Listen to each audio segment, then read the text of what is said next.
قرآن کریم کا فیصلہ ہے وَلَا يَسْخَرْ قَوْمٌ مِّن قَوْمٍ عَسَىٰ أَن يَا أَيُّهَا الَّذِينَ آمَنُوا لَا يَسْخَرْ قَوْمٌ مِّن قَوْمٍ عَسَىٰ أَن يَكُونُوا خَيْرًا مِّنْهُمْ وَلَا نِسَاءٌ مِّن نِّسَاءٍ کہ کوئی قوم کسی قوم کا مذاق نہ اڑائے۔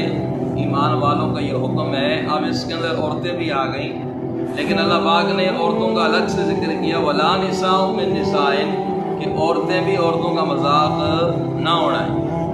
عورتوں کا الگ سے اس لیے ذکر کیا کہ عورتوں میں یہ بیماری مردوں کی بنسبت زیادہ ہوتی ہے۔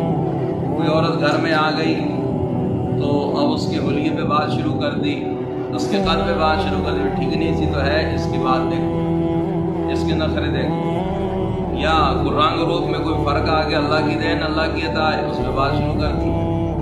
یا پڑوسن نے آپ کے یہاں کوئی ہدیہ بھیجا تو کہا وہ کھانے والا کوئی نہیں تھا، لگتا ہے کسی نے کھانا نہیں تھا تو ہمیں بھیج دیا، کوئی اور ملا نہیں تھا ہمارے گھر بھیج دیا۔ یا کسی کے کپڑے دے کر اس پہ بات شروع کر دی۔ تو اس چیز سے خاص طور پر منع کیا بھی عورتیں عورتوں کا مذاق نہ اڑائیں۔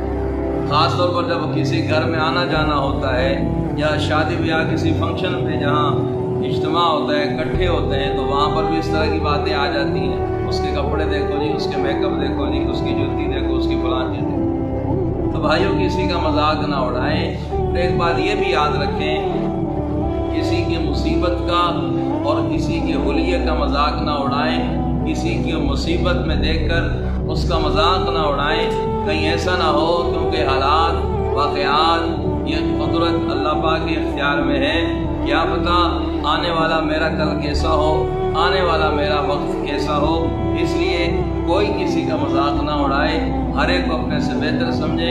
اللہ ہمیں ان چیزوں سے محفوظ فرمائے۔